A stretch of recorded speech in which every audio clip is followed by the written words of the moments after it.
Shalom anak-anak, selamat pagi. Bagaimana kabar kalian hari ini? Semoga kalian bersama keluarga dalam keadaan sehat selalu. Hari ini kita akan melaksanakan PJJ kembali, melanjutkan PJJ yang 3 hari kemarin hingga hari Sabtu. Masih dengan PJJ, tetap semangat buat anak-anak. Kita akan awali PJJ di hari Kamis ini dengan renungan seperti biasa dipimpin oleh Pak Agus. Mari kita berdoa anak-anak. Bapa dalam surga, terima kasih atas segala kasih karunia yang Kau berikan kepada kami. Terima kasih atas pemeliharaanmu di hari yang lalu. Sungguh kami rasakan Engkau menjaga kami, melindungi kami, dan memberkati kami selalu. Terima kasih ya Bapa, Engkau Allah yang sungguh luar biasa. Terima kasih juga untuk hari ini, hari yang baru yang Kau berikan ya Bapa. Tubuh yang sehat, dan juga perasaan sukacita yang ada dalam tubuh kami masing-masing. Di dalam keluarga kami masing-masing. Terima kasih ya Bapa. Bapa dalam surga, kami akan mendengarkan sabda-Mu yang kami gunakan sebagai pegangan dalam hidup kami. Bukalah mata hati dan pikiran kami, agar kami dapat meresapinya dan melaksanakannya dalam kehidupan kami sehari-hari. Supaya kasih karunia-Mu dan berkat-Mu ada dimanapun kami berada, dan bisa dirasakan oleh siapapun yang berada di sekitar kami. Bapa, berfirmanlah, kami siap mendengarkan. Di dalam satu nama Tuhan kami Yesus Kristus, kami berdoa dan mengucap syukur. Haleluya. Amin. Anak-anakku yang terkasih, renungan pada hari ini, hari Kamis 10 Februari 2022, Pak Agus beri judul Menjaga Hidup dalam Kekudusan. Diambil dari Mazmur 119 ayat yang ke-9. Namun Pak Agus akan membacakan dari mulai 1 hingga 9. Demikianlah firman Tuhan. Berbahagialah orang-orang yang hidupnya tidak bercela, yang hidup menurut Taurat Tuhan. Berbahagialah orang-orang yang memegang peringatan-peringatannya, yang mencari Dia dengan segenap hati, yang juga tidak melakukan kejahatan, tetapi yang hidup menurut jalan-jalan yang ditunjukkannya. Engkau sendiri telah menyampaikan titah-titahmu supaya dipegang dengan sungguh-sungguh. Sekiranya hidupku tentu untuk berpegang pada ketetapanmu, maka aku tidak akan mendapat malu apabila aku amati segala perintahmu. Aku akan bersyukur kepadamu dengan hati jujur apabila aku belajar hukum-hukum-Mu yang adil. Aku akan berpegang pada ketetapan-ketetapan-Mu. Janganlah tinggalkan aku sama sekali. Dengan apakah seorang muda mempertahankan kelakuannya bersih?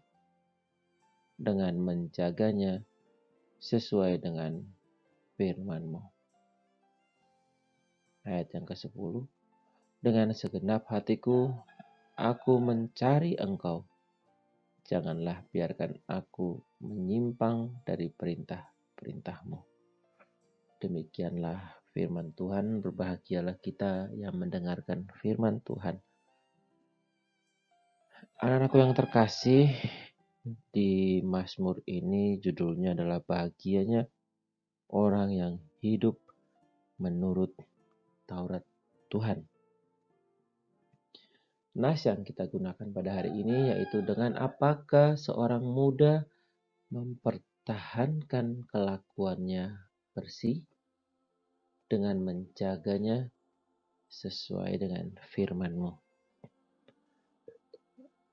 Anak-anakku yang terkasih, jika kalian mendengarkan firman itu, bacaan itu mungkin terbersit juga di dalam diri kalian. Pak Agus, ini kan untuk anak SD. Kenapa untuk anak SD bicara tentang orang muda? Pak Agus sampaikan demikian anak-anak. Apa yang kita tanam akan kita tuai. Yang kita tanam di masa kita masih kecil akan kita tuai di masa yang akan datang ketika kita sudah tua. Apa yang kita tanam di masa muda akan kita tuai ketika kita di masa tua. Jadi sebenarnya yang harus kita lakukan dimulai dari saat kita sudah bisa mendapat hikmat pembelajaran, maka kita harus benar-benar menempatkan hidup kita dengan benar. Anak-anakku yang terkasih, masa muda adalah masa yang sangat menyenangkan, masa di mana kehidupan sedang dieksplorasi. Ada banyak keinginan, ada banyak rasa ingin tahu. Masa muda jiwa penuh dengan cita-cita dan pengharapan. Ada lagunya juga. Dan banyak sudut pandang, masa muda mengalami masa yang bergolak untuk menemukan makna hidup. Artinya masa muda adalah masa kita mulai mencari jati diri anak-anak. Membangun kehidupan beriman, menyerap sebanyak mungkin ilmu dan pengetahuan, dan bertemu dengan banyak orang, serta menguji kemampuan kita agar kita semakin kokoh dalam segala tekanan hidup.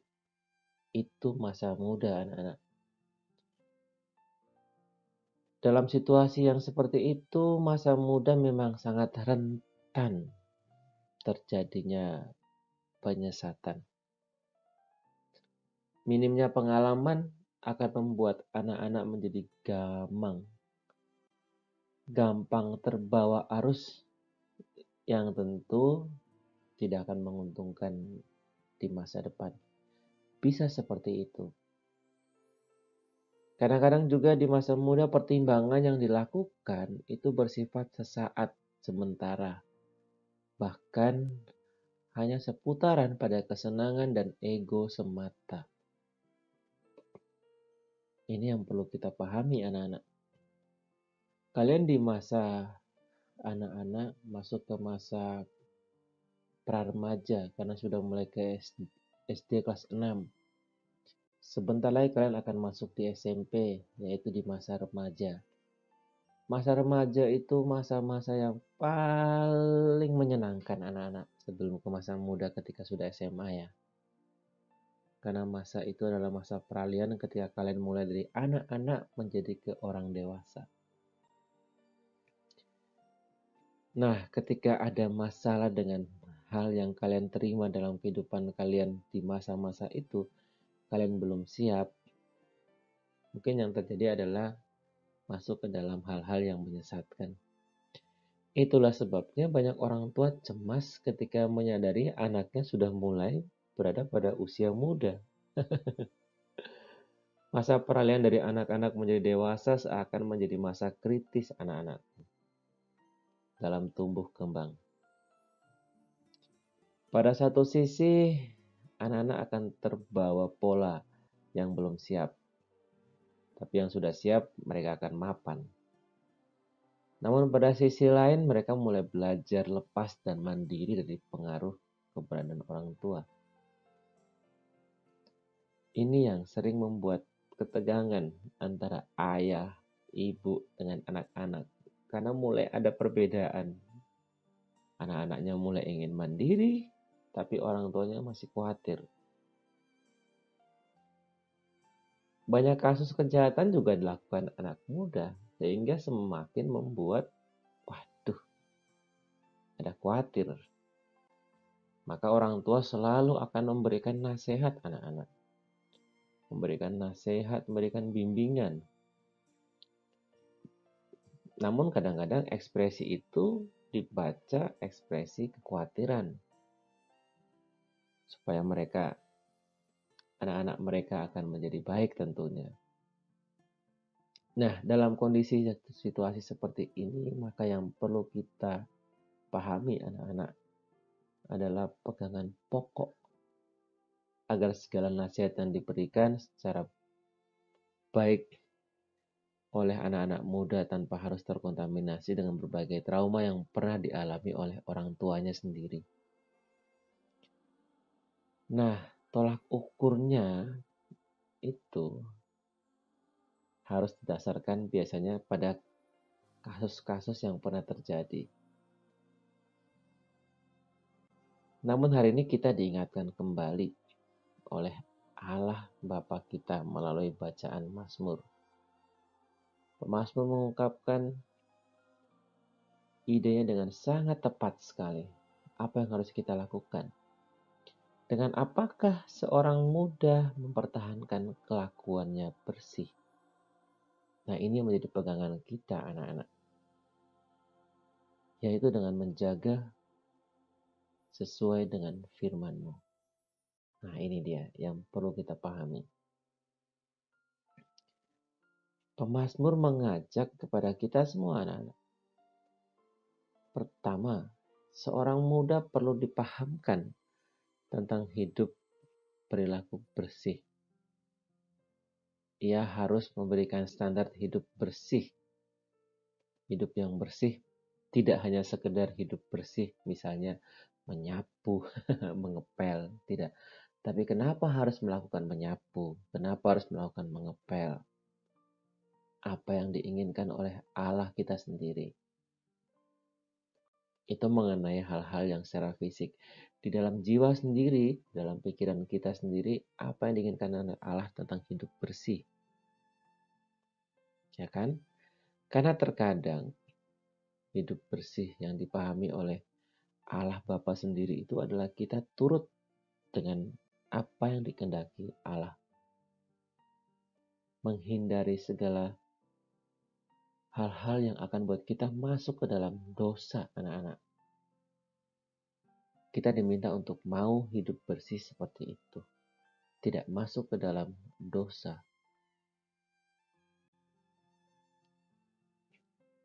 Nah, yang menjadi sulit adalah terkadang kita memaklumkan. Memaklumkan itu berarti seperti dibilang memberi toleransi. Ketika kita menemukan ada perilaku anak-anak muda yang amburadul, perilaku yang tidak benar, tapi kita masih bisa memakluminya juga. Nah, ini yang tidak boleh kita lakukan. Memakluminya misalnya dengan mengatakan begini, sudah nggak apa-apa kan masih muda. Pemazmur justru menstandarkan agar perilaku hidup bersih perlu ditanamkan sedini mungkin anak-anak. Sehingga berjalannya baik. Pemakluman tadi yang seperti dibuat toleransi itu menjadi jerat yang mematikan. Dan hanya akan bawa penyesalan di kemudian hari. Itu maksudnya. Maka sejak masa muda perilaku hidup bersih dan tidak bercela itu sudah mulai ditanamkan kepada anak-anak saat ini. Diharapkan akan menuai kehidupan yang benar ketika menjadi dewasa nanti. Hidup seturut dengan kehendak Allah, tidak melakukan dosa-dosa. Yang kedua, untuk memenuhi standar tersebut maka perlu kebenaran yang kekal sebagai tolak ukurnya. Apakah itu? Tentu firman Tuhan. Menjadikan firman Tuhan sebagai standar kebenaran anak-anak. Seringlah membaca Alkitab. Cari tahu tentang apa yang dikehendaki oleh Allah Bapa terhadap hidup kita sendiri. Menjadikan firman Tuhan sebagai standar kebenaran akan sangat menolong anak-anak sekalian ataupun anak muda nantinya menemukan makna hidup. Kehidupan bukan sekedar jalani dengan dinikmati semata anak-anak, namun dimaknai secara baik untuk menemukan ini karya Tuhan dalam setiap pengalaman hidup. Menemukan karya Tuhan dalam setiap pengalaman hidup. Firman itu menjadi hidup dalam sejarah. Luar biasa anak-anak. Alkitab sendiri mencatat pengalaman hidup orang-orang percaya pada masa lalu dalam rangka mengalami perjumpaan dengan Tuhan di dalam kehidupannya. Alkitab dapat menjadi cermin untuk melihat pengalaman hari ini secara jernih. Maka bacalah Alkitab. Oke anak-anak. Pengalaman orang percaya yang kita baca di Alkitab itu seharusnya menjadi inspirasi positif. Supaya kita tidak mengulang kejatuhan yang sama dan meneladani pilihan bijak yang pernah diambil oleh para tokoh yang ada di dalam Alkitab. Dari mulai Daud hingga Rasul Paulus sendiri. Dan ada banyak cerita-cerita yang lain. Oke anak-anak?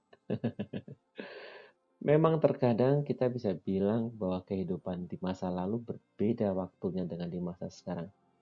Namun ide kreatif untuk berpegang pada kebenaran Tuhan itu berlaku kekal anak-anak. Dan tidak terbatas oleh ruang dan waktu. Berpaling kepada firman Tuhan adalah pilihan yang bijak agar perilaku kehidupan kita tetap bersih. Oke? Anak-anak yang terkasih, ayah dan bunda itu mendapat mandat untuk mendampingi. Sedangkan kaulah muda dapat memotivasi dan mendisiplinkan diri untuk hidup selaras dengan firman Tuhan. Karena tidak gampang. Tidak gampangnya kenapa? Sebab iblis, nah ini nih, berjalan keliling sama seperti singa yang mengaum-ngaum dan mencari orang yang dapat ditelannya. Dan orang muda, anak-anak muda menjadi sasaran empuk lawan dengan selalu sadar dan berjaga-jaga. Maka kenali strategi yang dipakai oleh iblis, ya kan, dengan celah yang menyesatkan. Dan ketika dalam kelemahan, maka mohon pertolongannya kepada Tuhan agar melindungi dan menjaga. Anak-anakku yang terkasih, kalian akan melakukan PJJ kembali dan besok kita akan bisa ke PTM, kita akan masuk ke PTM. Maka tetaplah hidup seturut dengan kehendak Allah. Jagalah kesucian hidupmu. Berpeganglah dengan Alkitab.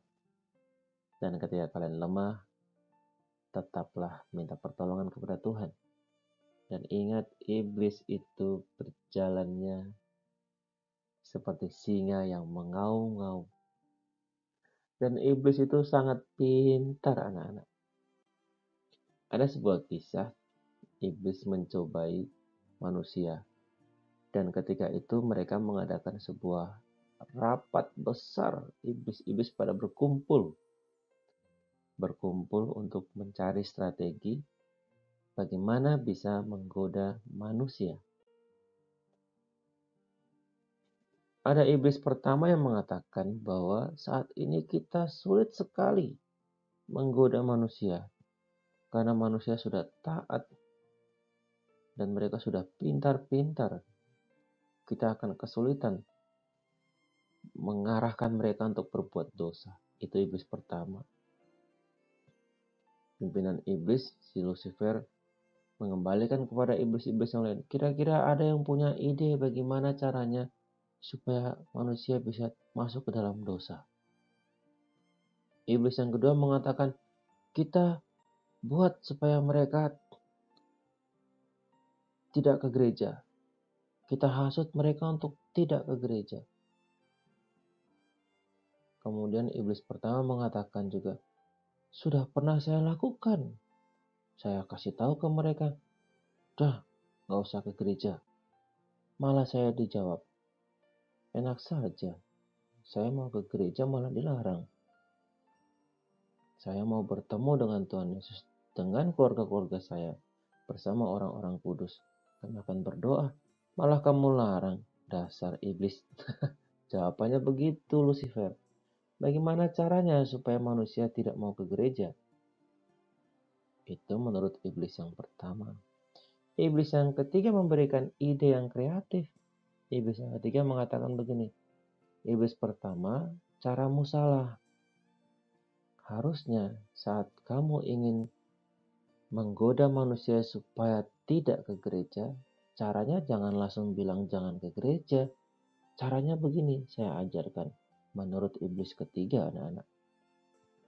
Iblis ketiga mengatakan kepada seorang anak dan keluarganya yang ketika hari Minggu akan ke gereja.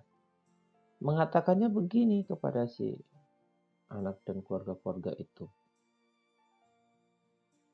Saat sudah tepat waktunya harusnya bersiap ke gereja, iblis mengatakan begini. Masih ada waktu. Udah, makan dulu sebentar. Udah, cuci mobil dulu sebentar. Udah, ibu masak dulu sebentar. Nanti kalau sudah saat waktunya, baru berangkat ke gereja. Iblis mengatakan hal seperti itu sebagai cobaan. Akhirnya, ya udah deh, masih nanti kan, waktunya masih ada. Nyuci mobil dulu yuk. Cuci mobil, ibu mau masak. Waktu kan terus berjalan. Hingga tiba waktunya sudah mepet sekali, kaget. Mau berangkat, aduh udah mau terlambat. Iblis mengatakan kembali kepada keluarga itu. Kalau berangkat terlambat kan gak enak. Udah, gak apa-apa. Masih ada minggu depan kan? Bisa ke gereja lagi kan? Udah diteruskan dulu masaknya. Udah diterusin dulu bermainnya. Udah diterusin dulu mencuci mobilnya. Sehingga pada hari itu, iblis berhasil menghasut keluarga itu tidak ke gereja. Wah, disambut tepuk tangan oleh semua iblis yang hadir di situ. Dan Lucifer mengatakan, luar biasa idemu. Mari kita laksanakan itu. Kita hasut semua manusia untuk tidak ke gereja dengan cara yang seperti itu. Anak-anak yang terkasih, itu sebuah kisah yang pernah aku baca di buku Pengkhotbah. Kita memang berjalan beriringan dengan si iblis yang mengaum-ngaum tadi. Tapi ingat, tolak ukur kita, pedoman kita adalah firman Tuhan yang ada dalam Alkitab. Maka jangan takut, kita cari tahu apa keinginan Allah Bapa, dan ketika kita dalam kelemahan, mohon pertolongan agar Tuhan melindungi dan menjaga kita. Roh Kudus akan terus berkarya dalam segala perkara yang kita hadapi. Dan hidup kita akan penuh dengan kekudusan.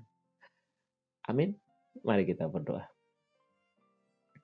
Allah Bapa dalam surga, terima kasih atas berkat dan kasih karunia-Mu. Terima kasih atas bacaan yang kami terima, atas renungan yang kami dengarkan hari ini. Terima kasih Engkau telah mengingatkan kembali kepada kami untuk hidup dengan penuh kudusan, menjaga diri kami dengan bertolak ukur berpedoman pada Alkitab, dan selalu meminta pertolongan kepadamu. Biarlah kami bisa hidup seturut dengan kehendak-Mu saja. Berkatilah anak-anak ini ya Bapa, anak-anak kelas 6. Mereka akan menjadi anak-anak muda yang luar biasa yang hidup bertumbuh seturut dengan kehendak-Mu. Berkatilah mereka ya Bapa. Kau berikan hikmat takut akan Engkau. Biarlah mereka hidup seturut dengan kehendak-Mu saja dan menyenangkan hati-Mu. Kami berdoa untuk PPKS. Kau berkati selalu juga para pengurus dalam mengelola sekolah-sekolah Kristen. Kau berkati SD Kristen Manahan, kepala sekolah, guru karyawan, agar kami bisa hidup seturut kehendak-Mu juga dan memaknai tentang apapun yang kami kerjakan di dalam hidup ini, lebih-lebih menjadi seorang guru maupun menjadi karyawan di sekolah Kristen, hanya untuk menyenangkan hati-Mu saja. Kami berdoa untuk orang tua wali murid ya Bapa, berikanlah segala kelancaran dalam mencari segala usaha untuk mencukupi kehidupan keluarga. Kami berdoa untuk anak-anak kami SD Kristen Manahan kelas 1 hingga kelas 6, Engkau berikan kemampuan di dalam kemandirian belajar saat PJJ. Kau berikan hikmat takut akan Engkau, biarlah mereka bertumbuh menjadi anak-anak yang luar biasa. Terima kasih ya Bapa. Di dalam satu nama Tuhan kami Yesus Kristus, kami sudah berdoa dan kami akan selalu bersyukur. Pada akhirnya kami mohon ampun atas segala dosa dan kesalahan kami. Dan biarlah Engkau yang menjadi nomor satu ya Bapa. Dan kami yang nomor dua atas segala apapun yang kami lakukan. Haleluya. Amin. Terima kasih anak-anak sudah mengikuti renungan ini, sangat panjang sekali. Mohon maaf. Semoga ini bisa memberkati kita semua. Pak Agus sudah semakin diingatkan dan kita semua akan bisa melakukan aktivitas kita seturut dengan kehendak Tuhan. Tetap semangat belajar. Tuhan Yesus berkati. Amin.